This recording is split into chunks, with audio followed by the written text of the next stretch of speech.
Magandang araw! Sa mga oras na ito ay meron kaming salo-salo ng aking mga katrabaho. Ito rin ang huling araw na kami magkakasama-sama. Gawa ng kinabukasan yan ay lipad ko na pa Tokyo. Oo, kinabukasan yan ay lalarga na ako. Pinagsama-samang excitement, lungkot, kaba. Pero sa mga oras na ito, enjoy ko muna. Ay pansamantalang kalimutan ang lungkot. Ayan naman walang maidudulot na maganda sa atin. Abay, alam nga naman, ginusto ko naman aray. Gaya nga ng sinasabi ko dati, kapag nagdesisyon ka, ay harapin mo mga posibleng konsekwensya. Ay natural maging malungkot, pero hindi mo kinakailangan tambayan. Kalakas ng pakumbensing power sa sarili, ayan namang number na hawak ko, ay hanapin ko na yung aking tatambayan. Ganyan ang mga hotel, pagkakasosyal ng seat number.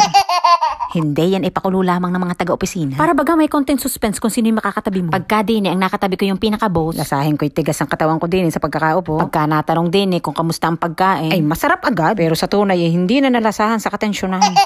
Ang nakakatuwa naman, ang pinakaamo ko din napakakwela. Yun ay kung maalam ka sa salita nila. Pero garning kagaya kung nanghuhula laang, ay matensyon ka nga. Sa mga oras na ito ay kompleto na kami. Ay hulaan nyo ang katabi ka. Sorry, bagets na nag-i-English. Sino ang kaharap ka? Ay si nanay, asawa ng amo ko. Ay tinuturuan nga ako kung para saan yung hilaw na itlog na iyan. Ay nakigayan at kilala ko naman na ring itlog na aray. Pagkadampot, basagin lang sa maliit na palatito. At kabsaway. Ay ako'y utas. Ano pa kaya kasunod na re? Hihigupin. Ay sige, kahit yan ay bula na, haluin mo lang ng haluin. Ipagsisilbihan ko na ring katabi ko. Nang hindi maumay na ako'y kapulungin. Are, minsan lang naman kami magkapanagpunarit gawa ng arit taga-opisina. Are, ang taga-abot sa amin ng saho. Are na pala yung tinatawag na sukiyaki din Are na yung hilaw na karne kanina. Nilagyan lang niya na may lasa na sabaw at pinakuluan. At yan naman ang itinutubog doon sa kinaukaw kong itlog kanina. Kung nagkataong ikay hindi nangangain ng hilaw na itlog, ay doak. Inang, sa isip-isip ko, ano kayo magiging lasa na rin? Parang tortang hilaw. Ay, numatikman ko, abay masarap. Ang imahinasyon ko, sabi ko yung malansak ako. Yung ganamang hilaw na itlog. Ang sunod na lalantakan, are, hilaw na isda. Ay din ay pas ako dyan. Gawa ng are na try ko na. Ay hindi talaga kayanan. Ay yung ganamang nalungko ko na. Ay nugitot na, balik na naman sa ngalangala. Are natatakpan na lang ang aking pagtitripa. Ay nung natatakpan pa, akala ko mainit na sabaw.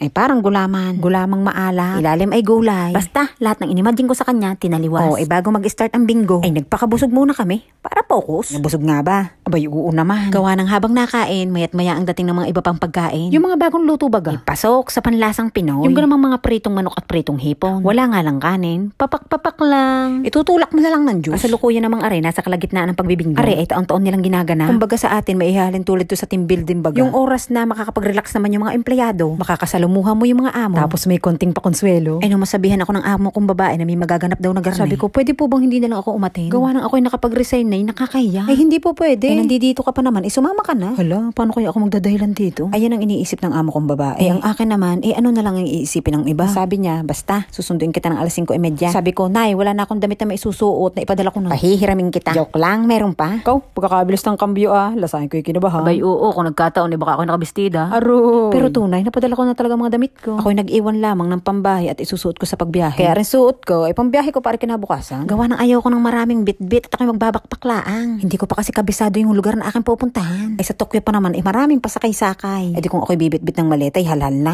Kung ikay nakabakpaklaang, ay di iba-iba. Ay ako kasi, pansamantalang makikituloy sa isang hopya. Ay hindi ko pa kabisado ang lugar niya. Abay malamang. Ay ari naman kaibigan ko, kalilipat laang din, wala pang isang linggong nakakalipas. Siya namin nagmula pa doon sa Osaka. Di pares kami ngayong malag sa kanyang bagong tirahan. Ay sabi kasi nung aking agent, ay hindi pa daw ready ang aking lilipatan. Ay ako na may kumpiyansa naman at meron akong pansamantalang matutuluyan. Pero pansamantala ay dini muna tayo at malapit na akong bumingo. Ay isa na lamang at number 71.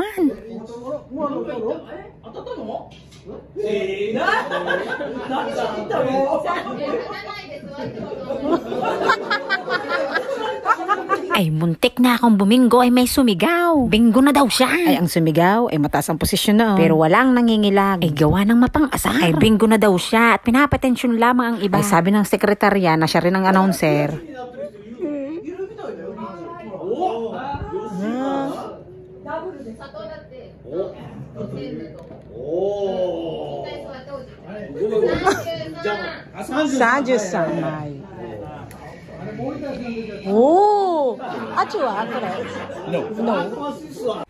Talagang ayaw paawat nung isa. Ay sa kasalukuyan ay yun, nakatayo na dun sa unahan. Ay nasabihan na nga, ay umupo ka na diyang matanda ka. Ay yung ibang sinabi, hindi ko na naintindihan. Itinawa ko na lang. Ay sa umpisa, ako medyo tension, gawa na gusto ko manalo. Ay nung may buminggo ng isa, aba, ay diretso pa rin ang bola. Pag kami nabinggo, may pinububunot na papel. Ari ilibangan laang nila ha, hindi ari yung life-changing na panalo. Yung bang may mapaglibangan lamang habang nagsasalo-salo. Ay yung naunang buminggo, ang napalulunan, ay 3,000 halaga na panggasolina. Sabi ko, pagka ako'y buminggo, wag naman sana yun ang mabunot ko. Ko, ay juicy pa nga. Ay alang nga, iyaanhin ko naman iyon. Itong katabi ko, tumama na. Aba, pati si nanay, sumabay pa. Yan, nakuha mo. Napapala ng Tuesday. O, martesin natin ang nakuha niyang premyo. Ko, marami-rami nga rin ngut-ngut eh. O, hindi nalugi ang paribon sa kamay. Sabi ko, tropa, ano yun sa'yo? Aba nga naman, at 3,000 halagang pa-swipe-swipe sa convenience store. Inang, yan ang gusto ko. Ko, malaking bagay na rin yung pagdating ko sa Tokyo. Inang, may tinahog na numero, munti ka na ako. Sabi ni tropa, okay lamang yan, hindi naman yan titigil hanggat hindi lahat nananalo. Ay, ganun pala? Oo, marami kaming inihanda kanina sa opisina. Ay, shit, mauna na nga kayo. Akin ang crown.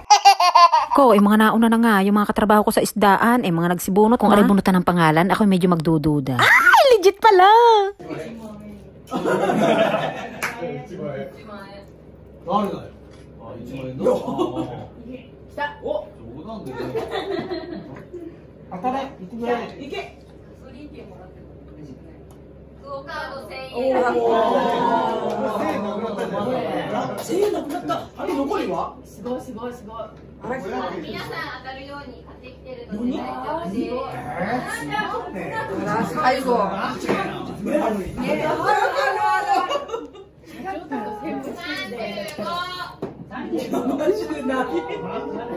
Ay, panay ang dasal ko. Sabi ko, inang, sana rin isang lapad.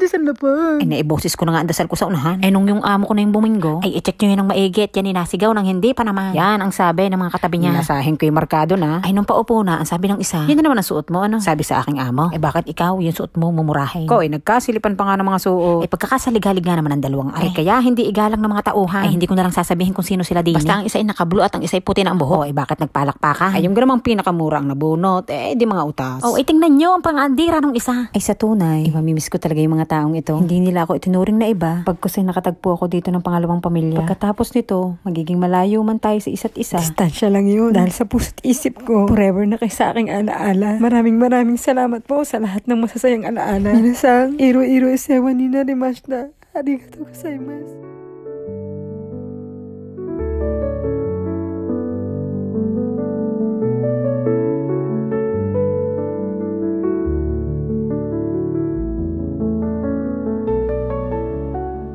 Ako si Matet, Hokkaido, signing off.